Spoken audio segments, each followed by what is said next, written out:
Latar belakang kedatangan bangsa-bangsa barat ke Indonesia dipicu oleh jatuhnya Konstantinopel pada tahun 1453, penemuan teknologi baru, dan semangat perang salib. Bangsa Portugis, Spanyol, Belanda, dan Inggris mencari rempah-rempah dengan menjelajahi samudra.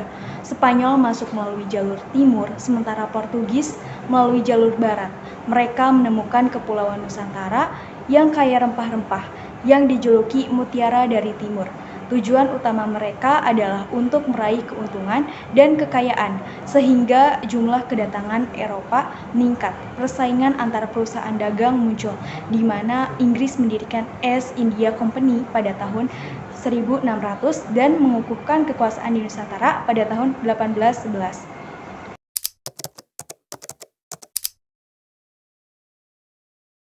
Kolonialisasi di Asia Tenggara dimulai pada abad ke-15 hingga abad ke-20 yang ditandai dengan kedatangan bangsa-bangsa Eropa seperti Portugis, Spanyol, Belanda, Inggris, dan Prancis yang memperebutkan kekuasaan atas sumber daya alam dan jalur perdagangan strategis. Proses kolonialisasi ini tidak hanya terbatas pada penduduk fisik wilayah, tetapi juga melibatkan perubahan dalam struktur sosial dan budaya, serta sistem pemerintahan yang didasarkan pada kontrol langsung atau melalui pengaruh yang kuat dari negara penjajah. Kolonialisme adalah suatu sistem di mana suatu negara menguasai wilayah atau bangsa lain untuk kepentingan politik, ekonomi, sosial, dan budaya.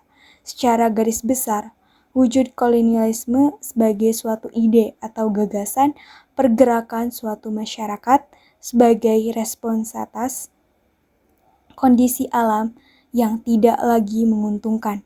Prinsip kolonialisme adalah pendelegasian kekuatan sosial politik.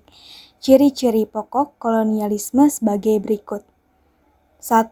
Kolonialisme itu berwatak ekspansif, yang selalu ingin meluaskan kuasa politiknya dari yang kecil menjadi lebih besar dan lebih besar lagi. Ini sejalan dengan watak kapitalisme yang dibawanya, yaitu selalu ingin mendapat keuntungan lebih besar dari orang lain daripada apa yang dapat diberikannya pada orang lain. 2. Kolonialisme itu berwatak diskriminatif, antidemokrasi dengan menciptakan iklim ketergantungan abadi antara penjajah dan rakyat jajahan. Semua ditentukan berdasarkan hierarki kekuasaan dari atas dengan bantuan sistem feodalisme yang sudah ada dalam masyarakat. 3. Kolonialisme itu berwatak opresif dengan memaksakan semua kehendak penjajah kepada rakyat jajahan. Ada banyak sistem yang dipaksakan kepada rakyat jajahan, baik hukum, politik ekonomi, dan budaya. Penjelajah samudra oleh bangsa Eropa pada abad ke-15 hingga ke-17 dipicu oleh 3 motivasi utama, gold, glory, dan gospel. Gold. Kekayaan merupakan pendorong utama di balik penjelajahan ini. Negara-negara Eropa seperti Portugis, Spanyol, dan Inggris berusaha untuk menemukan sumber daya alam baru, terutama rempah-rempah yang pada saat itu sangat berharga di pasar Eropa. Glory. Kejayaan dan prestis negara juga menjadi motivasi penting. Negara-negara yang berhasil memperluas wilayah jajahan mereka dianggap lebih unggul dan memiliki reputasi yang lebih tinggi. Dalam konteks ini, perang dan penaklukan menjadi bagian dari upaya untuk menunjukkan kekuatan militer dan keunggulan politik. Gospel. Penyebaran agama Kristen juga menjadi faktor penting dalam penjelajahan ini. Negara Spanyol sangat aktif dalam mengirim misionaris untuk mengkonversi masyarakat lokal ke dalam agama Katolik. Kegiatan ini seringkali disertai dengan penaklukan dan eksploitasi, di mana misi-misi Katolik didirikan di wilayah-wilayah baru yang dijajah. Ketika Vasco da Gama mengetahui kemasyhuran Malaka saat mencari pasokan rempah-rempah segar di timur, dominasi Eropa di Asia Tenggara secara resmi dimulai. Setelah itu, ia mengirimkan utusan ke Malaka, di mana Sultan Ahmad Shah dengan ramah menerima mereka. Malaka ditaklukkan oleh pasukan Portugis di bawah pimpinan Alfonso de Albuquerque pada tahun 1511 dengan kekuatan 1.200 tentara dan 18 kapal. Pemberontakan pimpinan Spanyol di Kepulauan Maluku yang dipimpin oleh Juan Sebastian del Cano tidak diantisipasi oleh Portugis. Dengan memanfaatkan dua negara yang semakin merdeka yaitu Ternate dan Tidore, lambat laun Spanyol dan Portugis melebur satu sama lain. Pertikaian khusus itu berakhir dengan pelayaran Saragossa. Bahasa Portugis tetap kuat di Maluku, sementara bahasa Spanyol lemah di Filipina. Kedatangan bangsa Eropa ke Asia Tenggara pada abad ke-16 hingga ke-18 tidak terlepas dari perkembangan teknologi pelayaran dan navigasi yang mereka miliki. Inovasi dalam desain kapal, penggunaan alat navigasi yang lebih canggih, serta peningkatan dalam persenjataan dan pembuatan peta memungkinkan bangsa Eropa seperti Portugis, Spanyol, Belanda, dan Inggris menjelajahi serta mendominasi jalur perdagangan maritim di wilayah tersebut.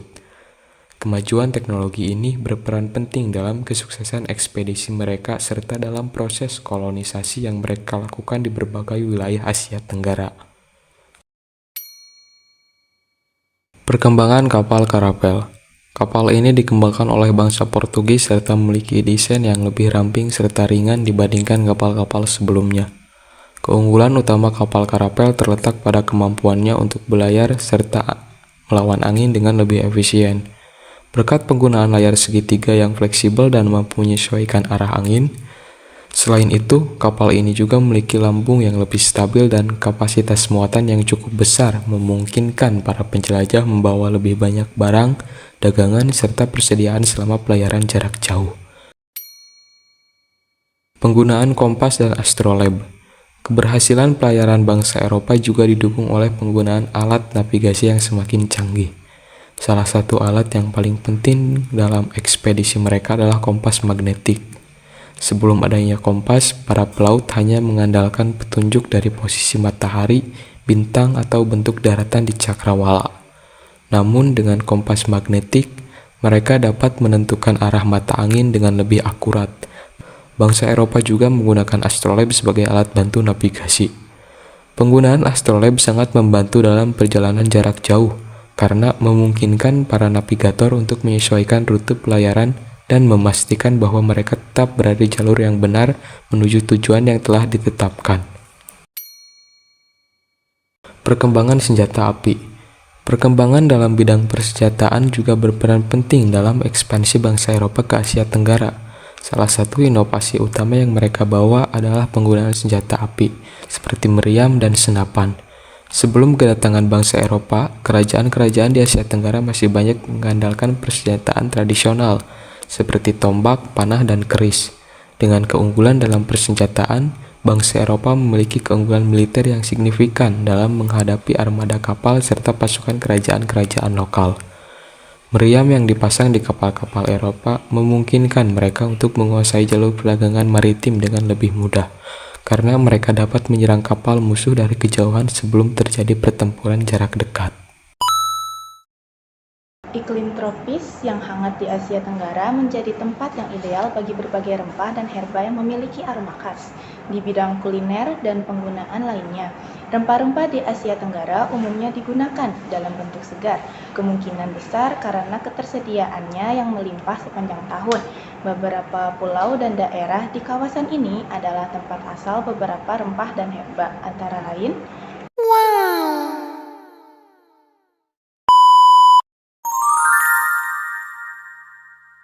Alasan mengapa Thailand tidak dijajah adalah kebijakan diplomasinya. Para raja Thailand berperan besar dalam menjaga kemerdekaan negara. Raja Mongkut atau Rama IV dan Raja Chulalongkorn atau Rama V menggunakan strategi diplomasi cerdas dengan menjalin hubungan baik dengan negara-negara barat. Sehingga Thailand dianggap sebagai negara yang stabil dan tidak perlu dijajah. Mereka juga menandatangani berbagai perjanjian dengan Inggris dan Prancis, serta menyerahkan sebagian wilayah seperti Laos dan Kamboja kepada Prancis, serta beberapa bagian Malaya kepada Inggris, demi mempertahankan kemerdekaan Thailand.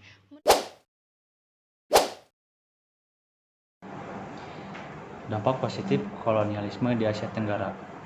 Pertama, pembangunan infrastruktur.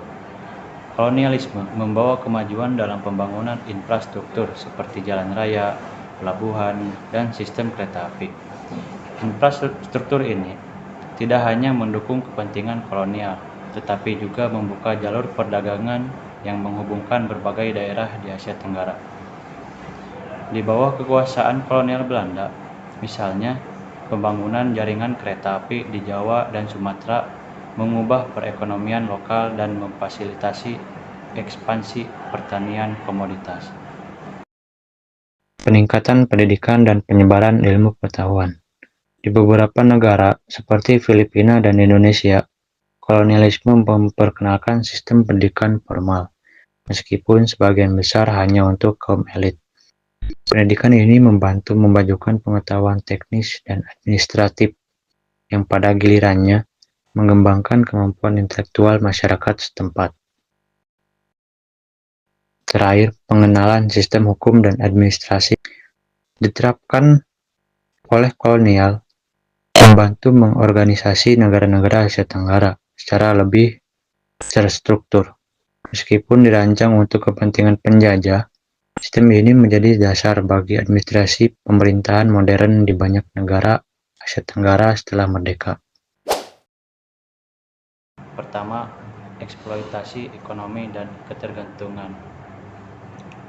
Salah satu dampak yang paling merugikan dari kolonialisme adalah eksploitasi ekonomi yang menimbulkan ketergantungan pada negara penjajah.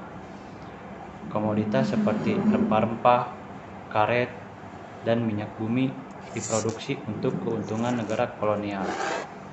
Banyak petani dan pekerja lokal yang dipaksa bekerja di perkebunan atau tambang dengan upah rendah dan kondisi kerja yang buruk. Akibatnya, kesenjangan ekonomi antara masyarakat lokal dengan elit kolonial semakin melebar. Penghancuran budaya dan identitas lokal.